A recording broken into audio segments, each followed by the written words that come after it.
안녕하세요. 김미순이라고 합니다. 저는 지금 고시원에서 살고 있어요. 저도 한때는 남부럽지 않게 살았었는데 말이에요. 저의 우여곡절 많은 사연 들어보세요. 제 인생이 바뀐 건 20살 때였어요.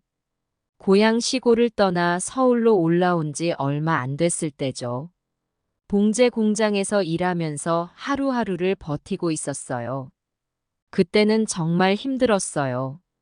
시골에서 살 때는 몰랐던 서울의 삶이 너무나 낯설고 버거웠거든요. 매일 아침 일찍 일어나 공장으로 향하는 길, 좁은 골목을 지나다 보면 항상 그 문방구 앞을 지나쳐야 했어요. 어느 날부터인가 그곳에 새로운 청년이 일하기 시작했더라고요. 키가 훤칠하고 눈매가 참 선한 청년이었죠. 처음엔 그저 스쳐 지나갔어요. 하지만 날이 갈수록 그 청년의 모습이 제 눈에 더 크게 들어오더라고요. 어느 날은 용기를 내어 문방구에 들어갔어요. 연필 한 자루가 필요했거든요. 그때 처음으로 그 청년과 말을 나눴죠.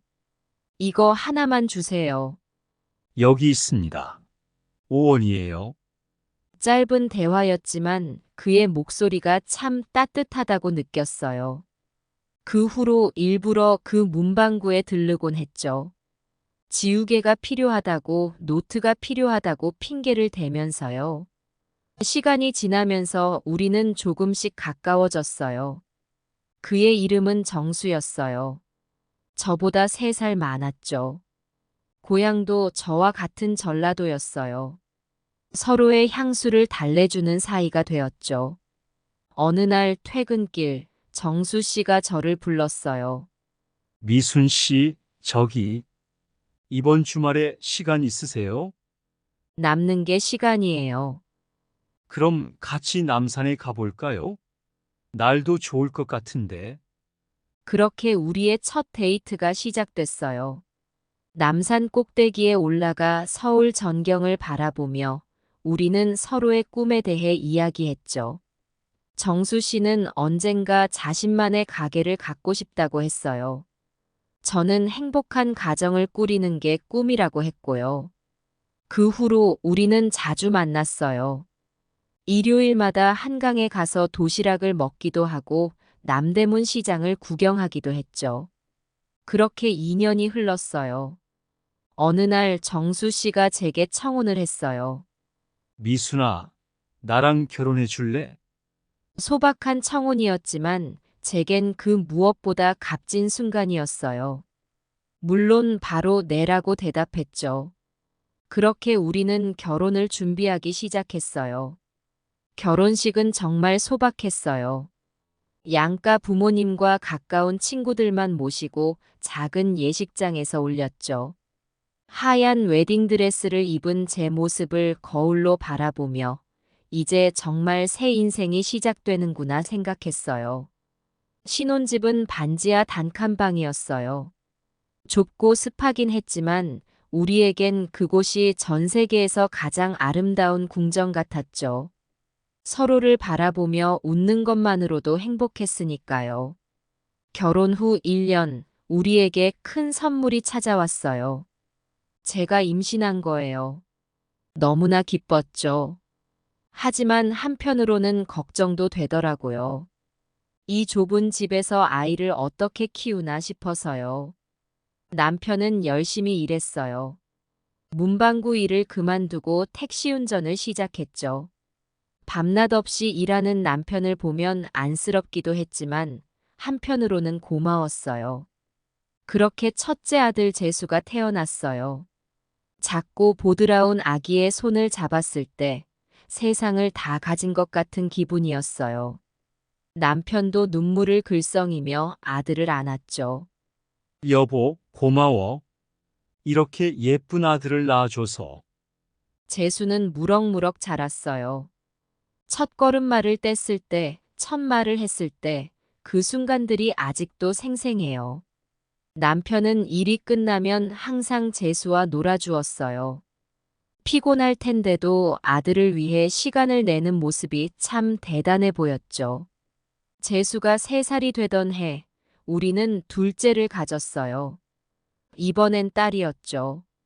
태어났을 때부터 고운 눈매를 가진 아이였어요. 이름은 제이라고 지었죠. 두 아이를 키우는 건 정말 힘들었어요. 밤새 울어대는 제이를 달래느라, 또 장난꾸러기 재수를 돌보느라 정신이 없었죠. 하지만 그 모든 게 행복했어요. 아이들이 자라는 모습을 보는 것만으로도 모든 피로가 싹 가시는 것 같았거든요. 생활은 빠듯했어요. 남편의 수입만으로는 부족해서 저도 틈틈이 일을 했죠. 아이들이 잠들면 밤늦게까지 앉아서 봉제 일을 했어요. 손가락이 굳어질 정도로 바늘을 잡았죠. 하지만 그렇게 번 돈으로 아이들에게 새 옷을 사입힐 때면 그 모든 고생이 눈 녹듯 사라졌어요. 세월이 흘러 재수는 초등학교에 입학했고 제이도 어린이집에 다니기 시작했어요. 아이들이 학교와 어린이집에 가고 나면 집이 조용해졌죠. 그 시간에 저는 더 열심히 일했어요. 언젠가는 아이들에게 더 나은 환경을 만들어주고 싶었거든요. 남편도 점점 더 바빠졌어요. 택시 회사에서 인정받아 야간 전담으로 일하게 됐죠. 수입은 늘었지만 생활 리듬이 깨져 건강이 걱정되더라고요. 그래도 남편은 항상 웃으며 괜찮다고 했어요. 여보, 걱정 마. 내가 이렇게 일해서 우리 가족이 잘 살 수 있다면 그걸로 충분해. 그 말을 들을 때마다 가슴이 뭉클해졌어요. 우리 부부는 서로를 위해 또 아이들을 위해 최선을 다했죠. 힘들 때면 서로 의지하며 이겨냈어요. 세월이 흘러 재수와 제이가 중고등학생이 될 무렵, 우리 부부는 인생의 전환점을 맞이했어요. 남편이 택시 일을 그만두고 함께 순대국집을 운영하기로 한 거죠. 여보, 나 택시 그만두고 장사해 볼까 해. 장사요? 무슨 장사요? 순댓국집 어때? 내가 옛날에 시골에서 배운 솜씨로 한번 해볼까 해. 처음 그 말을 들었을 때는 솔직히 걱정이 앞섰어요.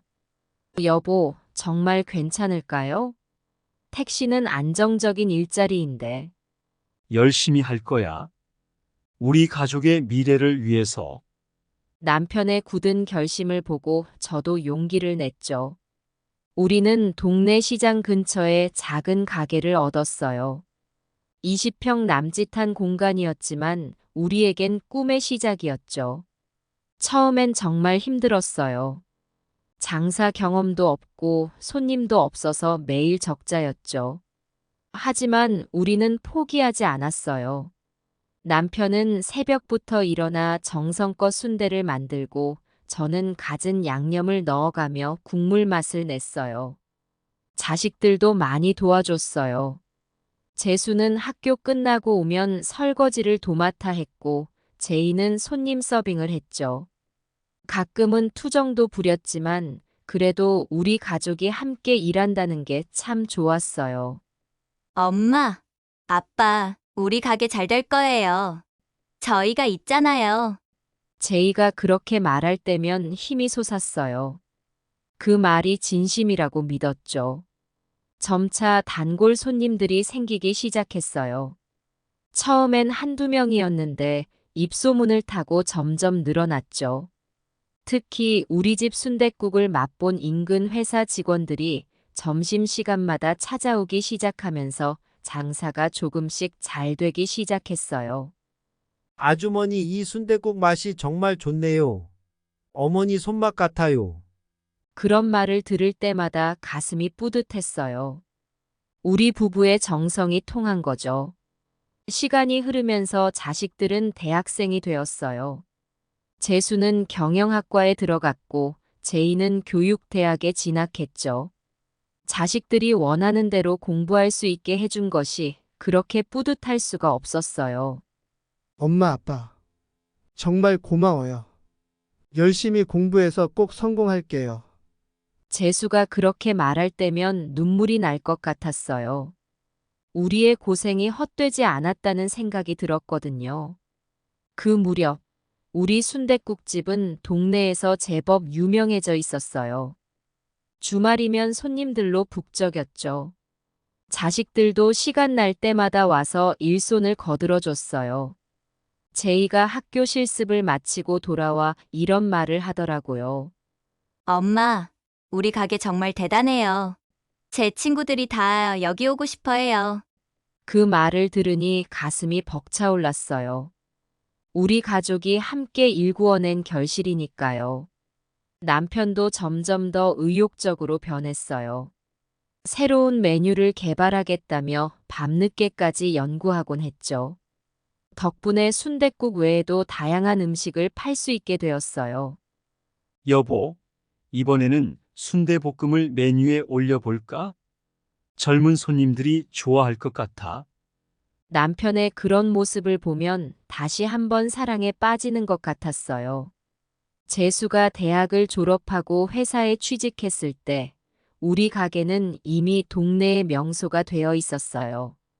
제희도 얼마 후 교사 임용고시에 합격해 선생님이 되었죠. 엄마, 아빠, 저희가 이렇게 될 수 있었던 건 다 부모님 덕분이에요. 자식들이 그렇게 말할 때면 그동안의 고생이 눈 녹듯 사라지는 것 같았어요. 하지만 자식들이 각자의 길을 가게 되면서 가게 일은 점점 더 남편과 제 몫이 되어 갔어요. 힘들 때도 있었지만 우리는 서로를 의지하며 열심히 일했죠. 어느덧 30년이 더 되었네요. 여보, 우리 참 열심히 살았지? 이제 좀 쉬어가면서 해도 될 것 같아. 남편이 그렇게 말할 때면 뭉클해졌어요. 우리의 노력이 헛되지 않았다는 생각이 들었거든요. 그러던 어느 날 남편이 갑자기 쓰러졌어요. 처음엔 단순 피로인 줄 알았는데 병원에 가보니 뇌출혈이었어요. 순식간에 세상이 무너지는 것 같았죠. 여보, 제발 정신 차려봐요. 우리 아직 할 일이 많잖아요. 병원 침대에 누워있는 남편을 보며 매일 밤 기도했어요. 하지만 하늘은 우리 기도를 듣지 않은 것 같았어요. 한 달을 넘게 의식불명 상태로 있다가 결국 남편은 하늘나라로 떠나고 말았어요. 그 순간 저는 모든 것을 포기하고 싶었어요. 처음엔 가게 문을 열 엄두가 나지 않았어요. 하지만 재수가 제 손을 잡고 말했죠. 엄마, 우리 다시 시작해요. 아빠가 그렇게 사랑하던 이 가게는 지켜야죠. 그 말에 용기를 얻어 다시 가게 문을 열었어요. 처음엔 정말 힘들었어요. 남편이 없으니 모든 게 서툴러서 실수도 많이 했죠. 저는 남편의 빈자리를 메우려 노력했어요. 힘들 때도 많았지만 단골 손님들의 격려로 버텨낼 수 있었죠. 아주머니, 힘내세요. 우리가 있잖아요. 그런 말씀을 들을 때마다 눈물이 났어요. 하지만 그 눈물이 저를 더 강하게 만들었어요. 재수는 회사 일을 마치고 매일 저녁 가게에 와서 일손을 거들었어요. 주말엔 아침부터 와서 함께 일했죠. 제희는 학교 일로 바빠서 자주 오진 못했지만 가끔 들러 응원해주곤 했어요. 엄마, 너무 무리하지 마세요. 건강이 제일 중요해요. 제희의 그 말에 저는 더 힘을 낼 수 있었어요. 점점 손님들이 늘어나기 시작했어요. 입소문이 났나 봐요. 남편을 잃은 아주머니가 아들과 함께 운영하는 가게라고요. 처음엔 동정심에 오시는 분들도 있었겠지만 우리 음식 맛을 보고 계속 찾아주시더라고요. 아주머니, 이 순댓국 맛이 예전하고 똑같아요. 아저씨가 계실 때랑 다름없어요. 그 말을 들을 때마다 가슴이 뭉클해졌어요. 남편의 솜씨를 그대로 이어가고 있다는 게 자랑스러웠죠. 재수가 회사 일을 그만두고 가게 일에 전념하겠다고 했을 때 처음엔 반대했어요. 아들아, 넌 너의 길을 가야지. 엄마 혼자서도 할 수 있어. 하지만 재수는 고집을 꺾지 않았어요. 엄마, 이게 제 길이에요. 아빠가 그렇게 사랑하던 이 가게를, 우리 가족의 터전을 제가 지키고 싶어요. 그 말을 듣고 나니 거절할 수가 없더라고요. 그렇게 재수와 저는 함께 가게를 운영하게 됐어요. 재수가 가게 일에 전념하면서 변화가 생기기 시작했어요. 젊은 감각으로 메뉴를 조금씩 개선했죠. 전통적인 순댓국 맛은 그대로 유지하면서 새로운 메뉴들도 추가했어요. 순댓국수, 마라순대 같은 걸 만들어 젊은 손님들의 입맛을 사로잡았죠. 점점 손님이 늘어나면서 가게를 확장해야 할 필요성을 느꼈어요. 옆 가게가 비면서 우리는 그 자리까지 임대해 가게를 넓혔죠. 40평 규모의 큰 가게가 된 거예요. 엄마, 이제 우리 가게가 동네에서 제일 큰 순댓국집이 됐어요. 재수의 말에 가슴이 벅차올랐어요. 남편이 살아있었다면 얼마나 좋아했을까 하는 생각에 눈시울이 붉어지기도 했죠. 직원도 늘어났어요. 처음엔 우리 둘이서만 하다가 이제는 주방 보조 2, 홀서빙 셋으로 늘어났어요. 가족 같은 분위기로 일하다 보니 손님들도 그 훈훈한 기운을 느끼시는 것 같았어요. 아주머니, 이 가게에 오면 마음이 따뜻해져요. 음식 맛도 좋지만 이 분위기가 참 좋아요. 그런 말들을 들을 때마다 가슴이 뿌듯했어요. 제이도 가끔 와서 도와주곤 했어요. 학교 방학 때면 며칠씩 와서 일손을 거들었죠. 엄마, 선생님 일도 좋지만 이렇게 가족과 함께 일하는 것도 참 좋네요. 그 말을 들을 때면 우리 가족이 하나로 뭉쳐 있다는 느낌이 들어 행복했어요. 이제는 하루 매출이 100만 원을 훌쩍 넘는 날도 많아졌어요. 남편이 처음 이 가게를 시작했을 때는 상상도 못했던 일이죠. 가끔은 하늘에 있는 남편이 우리를 내려다보며 뿌듯해하지 않을까 하는 생각이 들어요. 여보, 보고 있어요? 우리가 이만큼 해냈어요. 당신이 시작한 이 작은 가게가 이렇게 크게 자랐어요. 그렇게 중얼거리면 가슴이 뭉클해지곤 해요. 하지만 이제는 그 뭉클함이 슬픔보다는 자부심으로 가득 차 있어요. 남편이 그토록 사랑했던 이 가게를 우리 가족이 함께 일구어온 이 터전을 지켜나가기로 한 거죠. 자식들과 함께 가게를 운영하면서 저는 남편의 빈자리를 메우려 노력했어요. 힘들 때도 많았지만 단골 손님들의 격려와 자식들의 도움으로 버텨낼 수 있었죠. 엄마, 걱정 마세요. 우리가 아버지의 유산을 잘 지켜나가면 돼요. 재수가 그렇게 말할 때면 눈물이 났어요. 하지만 그 눈물 속에는 자식들에 대한 고마움과 미래에 대한 희망이 담겨 있었죠. 그렇게 우리 가족은 새로운 도전을 시작했어요. 남편 없는 삶, 그리고 더욱 단단해진 가족의 유대. 그때는 몰랐어요. 이 도전이 우리 가족에게 또 다른 시련을 가져올 줄은. 가게가 점점 커지면서 다양한 손님들을 만나게 됐어요. 그 중에서도 특별히 기억에 남는 분이 계셨죠. 어느 추운 겨울날이었어요. 막 문을 열려는데 가게 앞에서 웅크리고 있는 할아버지 한 분이 보이더라고요. 나이 지긋해 보이시는데 옷은 낡고 허름했어요. 노숙자 분이 틀림없어 보였죠. 할아버지, 추운데 들어오세요. 제 말에 할아버지가 고개를 들어 쳐다보셨어요. 눈빛이 참 쓸쓸해 보이더라고요. 괜찮습니다. 그냥 잠깐 쉬어가려고 했어요. 하지만 저는 할아버지를 안으로 모셨어요. 따뜻한 국물이라도 한 그릇 대접하고 싶었거든요. 할아버지, 우리 집 순댓국 한 그릇 드시고 가세요. 몸도 녹이시고요. 처음엔 손사래를 치시더니 결국 들어오셨어요. 뜨끈한 순댓국 한 그릇을 내어드렸죠. 할아버지는 처음엔 머뭇거리시더니 이내 맛있게 드시기 시작했어요. 아이고, 참 맛있네요. 오랜만에 먹어보는 따뜻한 음식이에요. 그 말씀에 가슴이 아팠어요. 얼마나 힘든 생활을 하고 계셨을까 싶어서요. 식사를 마치신 할아버지는 주머니를 뒤적이셨어요.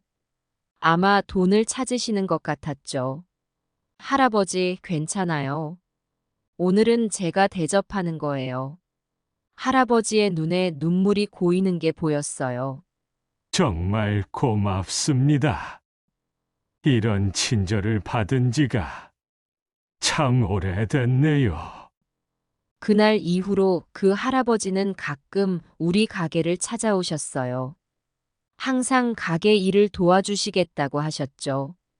저는 그럴 때마다 식사 한 끼를 대접했어요. 작은 도움이었지만 그분에겐 큰 위로가 되는 것 같았어요. 이런 일들을 겪으면서 저는 깨달았어요. 장사는 단순히 음식을 파는 게 아니라는 걸요. 정을 나누고 따뜻한 마음을 전하는 것. 그게 진정한 장사의 의미라는 걸 말이에요. 재수도 이런 일들을 보면서 많이 배웠더라고요. 엄마, 이제 알겠어요. 우리가 파는 건 단순한 음식이 아니라 따뜻한 마음이에요. 그 말을 들으니 가슴이 뿌듯했어요. 우리 아들이 이렇게 성장하고 있다는 게 자랑스러웠죠. 이런 경험들이 쌓이면서 우리 가게는 단순한 식당이 아닌 지역 사회의 일부가 되어갔어요. 어려운 이웃을 돕는 일에도 앞장섰죠. 매달 한 번씩 노인정에 순댓국을 무료로 대접하기 시작했어요. 엄마, 우리가 받은 만큼 나누는 게 맞는 것 같아요. 재수의 제안으로 시작한 일이었는데 남편이 하늘에서 보고 있다면 얼마나 뿌듯해 할까. 그런 생각을 하면 지금도 가슴이 벅차오르곤 해요. 세월이 흘러가게는 안정을 찾아갔지만 마음 한구석엔 불안함이 자리 잡고 있었어요. 재수와 제이가 조금씩 변해가는 걸 느낄 수 있었거든요. 처음에는 그저 나이가 들면서 생기는 변화라고 생각했어요. 하지만 점점 그 변화가 걱정스러워지기 시작했죠. 재수가 먼저 눈에 띄었어요. 어느 날부터인가 스마트폰만 들여다보더니 비트코인이란 걸 시작했다고 하더라고요. 처음엔 별거 아닌 줄 알았는데 점점 재수의 생활의 큰 부분을 차지해 갔어요. 가게 일을 도와주는 시간도 줄어들고 밤늦게까지 컴퓨터 앞에 앉아 있는 날이 많아졌죠. 어느 날 재수가 들뜬 목소리로 제게 말을 걸어왔어요. 엄마, 내가 비트코인으로 돈 좀 벌었어. 그래? 얼마나 번 거니? 한 100만 원 정도? 이거 진짜 대박이야. 앞으로 더 많이 벌 수 있을 것 같아. 재수의 말에 왠지 모를 불안감이 스쳤어요. 하지만 그때는 그저 아들이 뭔가를 열심히 한다는 사실에 안도했죠. 어쩌면 이게 재수의 새로운 재능일지도 모른다고 생각했으니까요. 하지만 그 후로 재수의 행동은 점점 더 이상해졌어요. 가게 일은 뒷전이고 온통 비트코인 얘기뿐이었죠. 심지어 손님들에게까지 비트코인 투자를 권유하는 걸 보고 깜짝 놀랐어요. 재수야, 손님들한테 그런 얘기하면 안 돼. 우리는 음식 파는 사람이잖아. 에이, 엄마도 참. 이제는 시대가 바뀌었다고. 음식 장사보다 이게 훨씬 돈 벌기 쉬워. 재수의 말에 가슴이 아팠어요. 우리 가게를 이렇게 허술하게 생각하다니. 남편과 함께 온 정성을 다해 일궈온 이 터전을 그렇게 쉽게 폄하하는 모습이 서글펐죠. 한편 제희도 점점 변해가고 있었어요. 결혼하고 나서부터 가게에 발길을 끊더니 나중엔 전화도 잘 받지 않았어요. 처음에는 새 생활에 적응하느라 바쁜가 보다 했는데 점점 그 간격이 멀어지는 게 느껴졌어요. 명절 때 제이에게 전화를 걸었어요. 오랜만에 듣는 딸의 목소리였죠. 제희야, 잘 지내니? 명절인데 언제 올 거야? 엄마, 죄송해요. 이번에는 시댁에 가기로 했어요. 그래. 올해는 꼭 오기로 하지 않았니? 네, 그렇긴 한데 아버님이 편찮으셔서요. 다음에 꼭 갈게요. 전화를 끊고 나니 마음이 무거워졌어요. 제이가 이렇게 멀어질 줄은 몰랐어요. 예전에는 주말마다 들르곤 했는데 이제는 명절에도 오지 않는구나 싶어 서글펐죠. 그러던 어느 날 재수가 놀라운 소식을 들고 왔어요. 엄마, 나 이번에 300만 원 벌었어. 이거 진짜 대박이야. 이러다가 우리 가게보다 더 큰 돈을 벌 수 있을 것 같아. 재수의 눈이 이상하게 빛나고 있었어요. 그 눈빛에서 욕심과 흥분을 읽을 수 있었어요. 그래. 아들, 그렇게 쉽게 돈을 벌 수 있다니 좋긴 한데. 위험하지는 않니? 에이, 엄마는 몰라. 이게 미래야. 그냥 가게나 하지 말고 엄마도 이거 해봐. 훨씬 편하고 돈도 많이 벌 수 있다고. 재수의 말투가 점점 거칠어지는 게 느껴졌어요. 예전에 그 따뜻하고 상냥하던 아들은 어디로 간 걸까요? 돈 앞에서 이렇게 변해버리다니. 아들아, 그래도 가게 일은 소홀히 하면 안 돼. 우리 단골 손님들이 널 많이 찾는단다. 아, 진짜 구식이다, 구식. 엄마, 이렇게 하루 종일 고생해서 버는 돈이 얼마나 돼? 내가 하루 만에 몇 배로 불려줄게. 재수의 말에 가슴이 아팠어요. 언제부터 우리 사이가 이렇게 됐을까요? 아들의 눈에 우리의 가게가 이렇게 하찮아 보이는 걸까요? 남편과 함께 평생을 바쳐 일궈온 이 터전이 아들에겐 그저 구시대의 유물처럼 여겨지는 것 같아 마음이 아팠어요. 그날 밤 혼자 가게를 정리하며 생각에 잠겼어요. 재수의 변화, 제희의 소원해진 태도. 모두가 제 잘못은 아닐까 하는 생각이 들더라고요. 자식들을 너무 내 방식대로만 키운 걸까? 아니면 세상이 너무 빨리 변해서 내가 따라가지 못하는 걸까? 며칠 뒤 제이에게서 오랜만에 전화가 왔어요. 반가운 마음에 서둘러 전화를 받았죠. 엄마, 저예요. 어머, 제희야. 잘 지내니? 요즘 통 연락이 없어 걱정했어. 엄마, 사실은 부탁이 있어서요. 순간 가슴이 철렁 내려앉았어요. 요즘 제이가 연락하는 건 부탁할 일이 있을 때뿐이었거든요. 그래, 무슨 일인데? 저희 집 전세금을 올려달래서요. 2천만 원만 빌려주실 수 있나요? 순간 말문이 막혔어요. 제희도 재수처럼 돈을 요구하다니. 우리 가족이 언제부터 이렇게 돈 중심으로 변해버린 걸까요? 아이고, 그렇게 큰 돈을. 엄마, 얼마 전에 가게 잘 된다고 하셨잖아요. 제발요. 이번 한 번만 도와주세요. 제희의 말에 한숨이 나왔어요. 가게가 잘 된다고 한 게 이렇게 독이 될 줄은 몰랐어요. 하지만 그렇다고 딸의 부탁을 거절할 수는 없었죠. 알았어. 어떻게든 마련해 볼게. 전화를 끊고 한참을 멍하니 있었어요. 재수는 비트코인에 빠져가게 일은 뒷전이고 제희는 연락도 뜸한데 돈만 필요할 때 연락하고. 이게 정말 제가 꿈꾸던 가족의 모습일까요? 결국 은행 대출을 받아 제희에게 돈을 보내줬어요. 그 후로 제희와의 연락은 더욱 뜸해졌어요. 가끔 문자로 안부를 물어도 짧게 대답할 뿐이었죠. 제희야, 언제 한번 들러볼래? 엄마가 너 좋아하는 김치찌개 해줄게. 네. 시간 나면 갈게요. 하지만 그 시간은 좀처럼 오지 않았어요. 명절에도 오지 않는 딸을 보며 제 마음의 빈자리는 점점 커져갔어요. 한편 재수의 욕심은 점점 더 커져갔어요. 어느 날은 제 눈을 피해 가게 돈을 가져가는 것을 발견했죠. 재수야, 이게 무슨 짓이니? 에이, 뭘 그래. 어차피 내가 몇 배로 불려서 갚을 건데. 아들아, 그래도 이건 아니지. 가게 운영 자금인데. 엄마는 꼭 그렇게 좁게 생각해. 난 우리 가족 전체를 위해서 하는 거라고.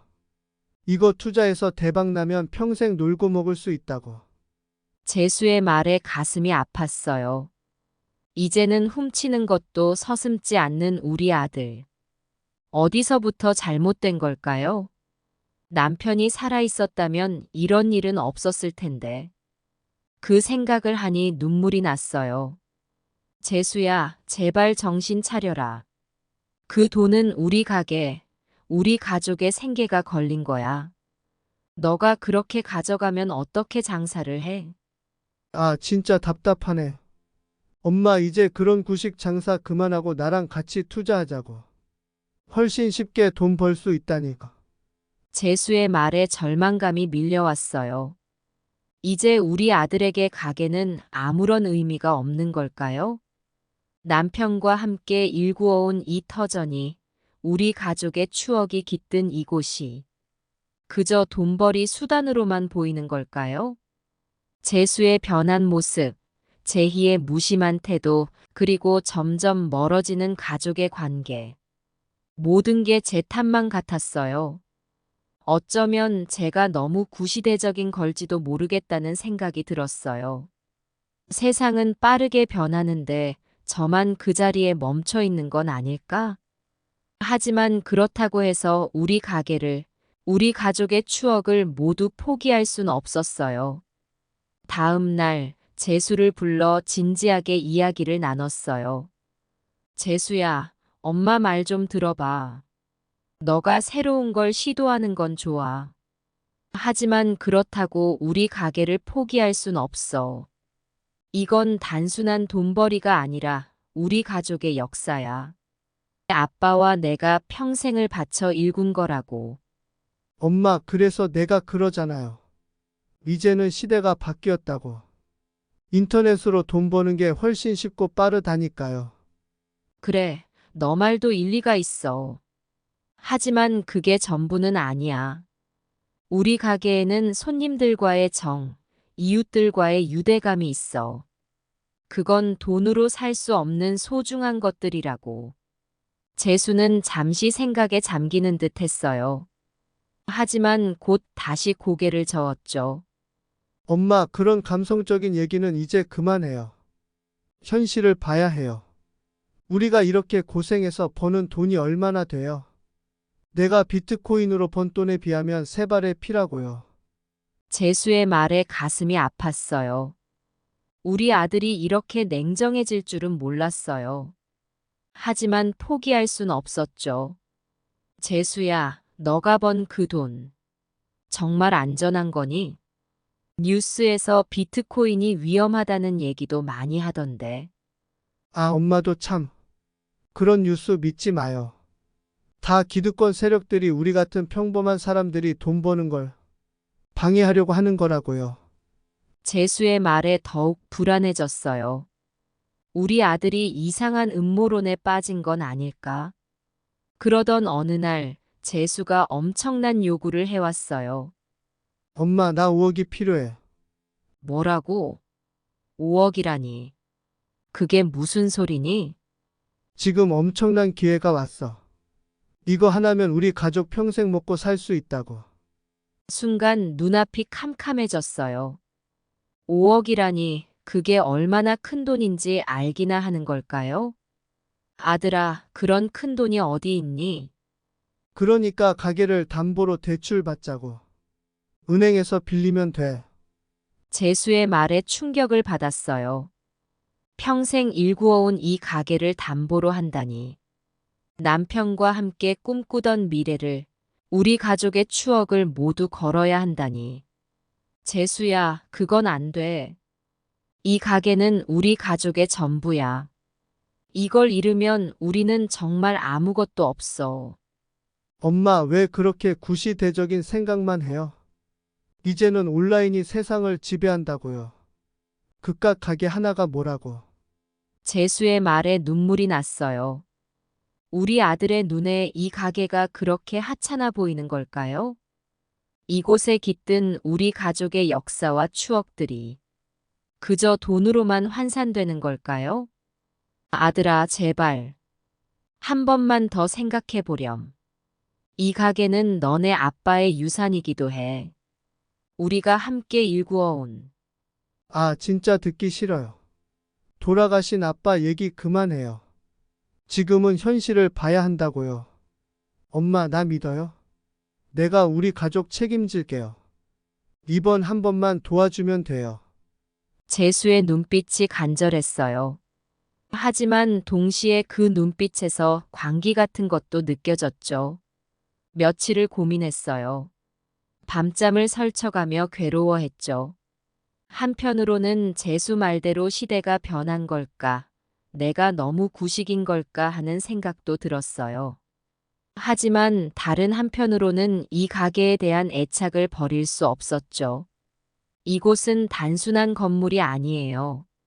우리 가족의 역사이자 꿈이고 희망이었으니까요. 결국 큰 결심을 하고 재수를 불렀어요. 재수야, 엄마가 결정했어.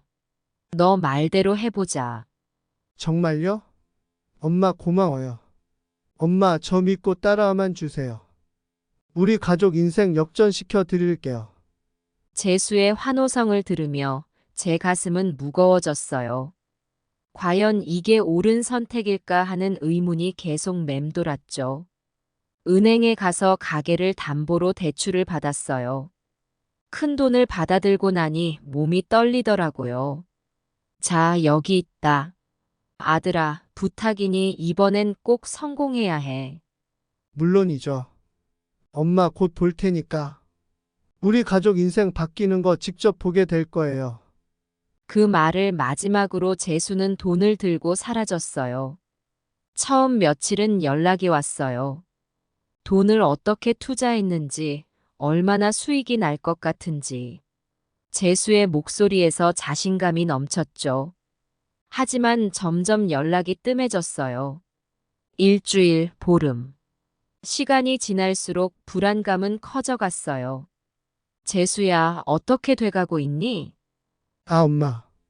걱정 마세요. 다 잘 되고 있어요. 조금만 더 기다려 봐요. 항상 그런 식으로 짧게 답할 뿐이었어요. 한 달이 지나고 두 달이 지나도 재수는 나타나지 않았어요. 전화도 받지 않고 문자에도 답이 없었죠. 밤마다 눈물로 지새웠어요. 재수는 어디서 뭘 하고 있을까? 그 큰 돈은 다 어떻게 된 걸까? 걱정과 불안으로 잠을 이룰 수가 없었어요. 그러던 어느 날 낯선 사람들이 가게로 찾아왔어요. 김재수 씨 어머니 되십니까? 네, 맞는데요. 그런데 무슨 일이시죠? 저희는 김재수 씨에게 돈을 빌려준 사람들입니다. 그런데 연락이 두절돼서요. 순간 다리에 힘이 빠졌어요. 재수가 또 다른 사람들에게 돈을 빌렸다니. 머릿속이 하얘졌어요. 저도 아들 연락이 안 돼요. 어떻게 된 건지. 그럼 김재수 씨 어머님께서 대신 갚으셔야겠네요. 저희가 빌려준 돈이 3억입니다. 눈앞이 캄캄해졌어요. 5억을 대출받아줬는데 거기에 3억을 더. 도대체 재수는 얼마를 날린 걸까요? 그날 이후로 빚쟁이들의 방문이 끊이지 않았어요. 재수가 이곳저곳에서 돈을 빌린 모양이었어요. 그리고 그 빚은 고스란히 제 몫이 되었죠. 가게 운영도 힘들어졌어요. 재수가 가져간 돈 때문에 식재료를 사기도 버거워졌고 직원들 월급도 주기 힘들어졌어요. 은행에서도 독촉 전화가 오기 시작했어요. 대출금 상환이 밀렸다며 빨리 갚으라고 하더라고요. 하지만 어떻게 그 큰 돈을 갚을 수 있을까요? 절망 속에서 제희에게 연락했어요. 제희야, 엄마야. 지금 큰일 났어. 엄마, 무슨 일이에요? 재수가 가게 돈을 다 가져가고 사라졌어. 지금 빚쟁이들이 들끓고 있어. 잠시 침묵이 흘렀어요. 그리고 제희의 목소리가 들렸어요. 엄마, 죄송해요. 저희도 지금 상황이 좋지 않아서 도와드리고 싶어도. 그래, 알았다, 딸. 전화를 끊고 한참을 울었어요. 이제 저를 도와줄 사람은 아무도 없었어요. 제희마저도. 날이 갈수록 상황은 악화됐어요. 빚쟁이들의 방문은 더 잦아졌고 가게 운영은 점점 더 어려워졌죠. 단골 손님들도 하나둘 발길을 끊었어요. 아주머니, 요즘 음식 맛이 예전 같지 않네요. 죄송해요. 최선을 다하고 있는데. 그렇게 말하면서도 눈물이 났어요. 제 인생의 전부였던 이 가게가 이렇게 무너져 내리는 걸 보는 게 너무 고통스러웠거든요. 결국 가게는 경매에 넘어갔어요. 평생 일구어온 터전을, 남편과 함께 꿈꾸던 미래를 모두 잃고 말았어요. 경매 당일 마지막으로 가게를 둘러보며 울음을 참을 수가 없었어요. 벽면에 걸린 사진들, 손때 묻은 주방 기구들, 단골 손님들이 써주신 엽서들. 이 모든 게 이제는 추억이 되어버렸어요. 이제 갈 곳이 없었어요. 친척들에게 연락해봤지만 다들 재수 이야기를 듣고는 거절했어요. 모두들 재수가 사기꾼이라며 저까지 의심의 눈초리로 바라봤죠. 그렇게 저는 길거리에 나앉게 됐어요. 작은 가방 하나에 옷 몇 벌과 사진 몇 장을 넣은 게 전부였어요. 길을 헤매다 가끔 제가 운영하던 가게 앞을 지나갈 때면 그 시절이 꿈만 같았어요. 행복했던 그 시절이 어떻게 이렇게 됐을까? 자식들을 어떻게 키웠길래 이런 일이 일어난 걸까? 밤마다 울었어요. 재수는 어디서 뭘 하고 있을까? 제이는 잘 지내고 있을까? 그래도 걱정되고 보고 싶었어요. 어미 마음이 그런가 봐요. 하루하루가 지옥 같았어요. 한때는 존경받던 가게 주인이었는데 이제는 길거리를 떠도는 노숙자 신세가 됐으니 처음엔 이 현실을 받아들이기가 너무 힘들었어요. 매일 밤 잠들기 전 이건 꿈일 거야. 내일 아침에 일어나면 다시 내 가게로 돌아갈 수 있을 거야 라고 되뇌었죠. 하지만 매일 아침 눈을 뜨면 차가운 현실이 저를 기다리고 있었어요. 처음 며칠은 정신없이 거리를 헤맸어요. 어디로 가야 할지, 무엇을 해야 할지 전혀 갈피를 잡을 수 없었죠. 밤이 되면 공원 벤치에서 잠을 청했어요. 차가운 바람에 온몸이 떨렸지만 그보다 더 추웠던 건 제 마음이었어요. 한밤중에 깨어나 주위를 둘러보면 저 혼자만 이 세상에 버려진 것 같은 느낌이 들었어요. 시간이 지나면서 조금씩 노숙자 생활에 적응해 갔어요. 무료 급식소 위치도 알게 되고 비 오는 날 피신할 만한 곳들도 찾아냈죠. 하지만 그렇게 적응해 간다는 사실이 또 다른 아픔이 되더라고요. 제가 이런 생활에 익숙해진다는 게 너무나 슬펐어요. 매일 아침 일어나면서 오늘은 뭘 먹을까가 아니라 오늘은 어디서 먹을 걸 구할 수 있을까를 고민하는 제 모습이 너무 낯설었거든요. 가장 힘들었던 건 사람들의 시선이었어요. 지나가는 사람들이 저를 볼 때마다 던지는 그 차가운 눈빛, 혹은 아예 존재하지 않는 사람 취급하는 것. 그럴 때마다 제 존재 가치에 대해 의문이 들었어요. 내가 정말 이 세상에 필요 없는 사람이 된 걸까? 한때는 손님들에게 인사를 받고 직원들에게 존경받던 제가 이제는 그저 사람들이 피하고 싶어 하는 대상이 되었다는 게 너무나 가슴 아팠어요. 한 번은 제가 운영하던 가게 근처를 지나가다가 옛 단골 손님을 만났어요. 그분은 저를 알아보고 놀란 표정을 지었죠. 어머, 아주머니. 정말 그동안 어떻게 지내셨어요? 부끄러워 고개를 들 수가 없었어요. 하지만 그분은 제 손을 따뜻하게 잡아주셨어요. 많이 힘드셨죠? 제가 작은 도움이라도 드리고 싶어요. 그 말에 참았던 눈물이 터져 나왔어요. 그분의 도움으로 며칠 동안 찜질방에서 지낼 수 있었죠. 따뜻한 물에 몸을 담그고 있으니 잠시나마 과거의 평범했던 일상이 그리워졌어요. 깨끗한 옷을 입고 따뜻한 물에 몸을 씻을 수 있다는 게 이렇게 큰 행복일 줄 몰랐어요.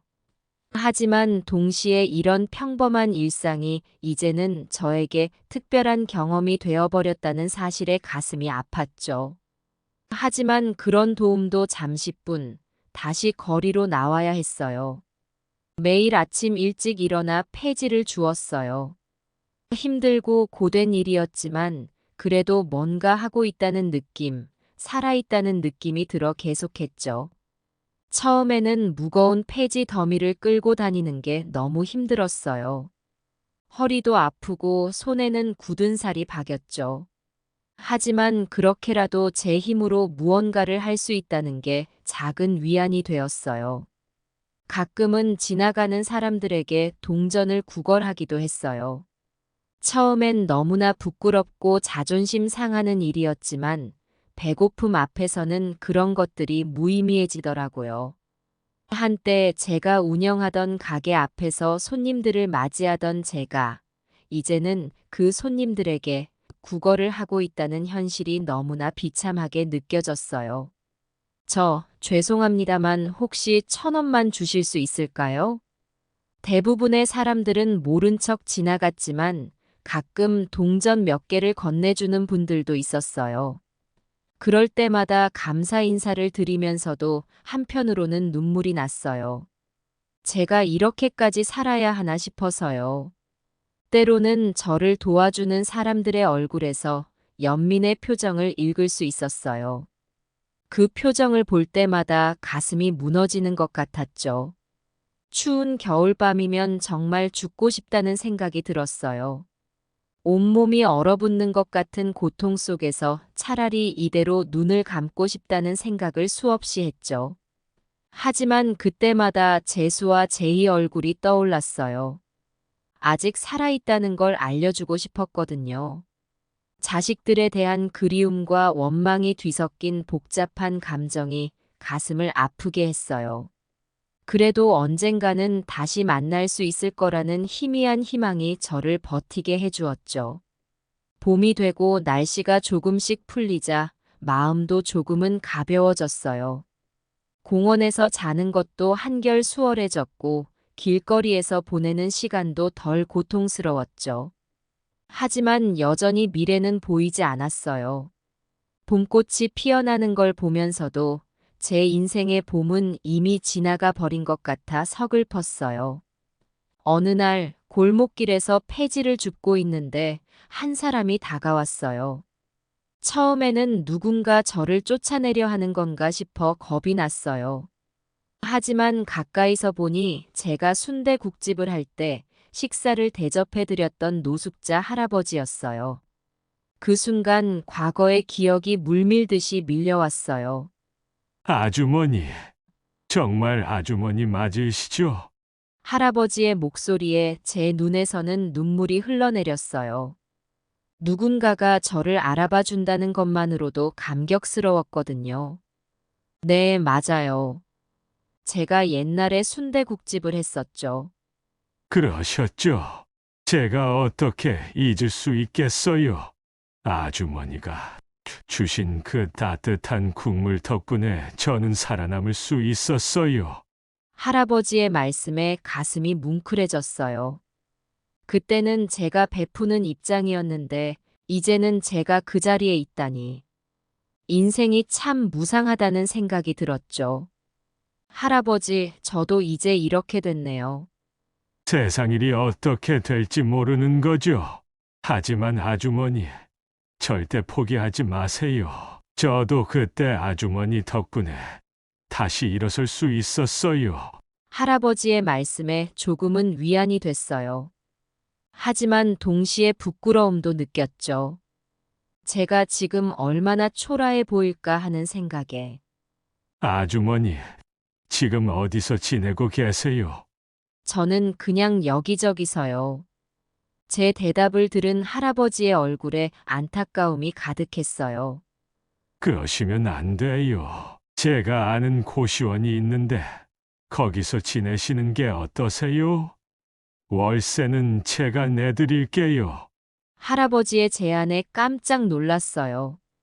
순댓국 대접해드린 것뿐인데 이렇게 큰 도움을 주시다니. 아니에요, 할아버지. 그렇게까지 신경 쓰지 않으셔도. 아주머니, 제발 받아주세요. 그때 아주머니가 베풀어 주신 온정을 이제서야 갚을 수 있게 됐어요. 이걸로도 제가 받은 은혜에 비하면 아무것도 아니에요. 할아버지의 진심 어린 말씀에 저는 더 이상 거절할 수 없었어요. 눈물을 흘리며 고개를 끄덕였죠. 고맙습니다. 정말 감사합니다. 그렇게 저는 할아버지를 따라 고시원으로 향했어요. 가는 길에 할아버지는 자신의 이야기를 들려주셨어요. 제가 준 따뜻한 국물 한 그릇이 할아버지에게 얼마나 큰 힘이 되었는지, 그 후 어떻게 다시 일어설 수 있었는지. 고시원에 도착해서 방을 보았을 때 그 좁고 허름한 공간이 저에겐 천국처럼 느껴졌어요. 비록 몸 하나 겨우 �릴 수 있는 크기였지만 지붕이 있고 문을 잠글 수 있다는 것만으로도 감사했죠. 여기서 지내실 수 있겠어요? 네, 정말 감사합니다. 이렇게 좋은 곳을 소개해 주셔서. 할아버지는 주인과 이야기를 나누고 계약을 마쳤어요. 그리고 제게 첫 달 월세와 약간의 생활비를 건네주셨죠.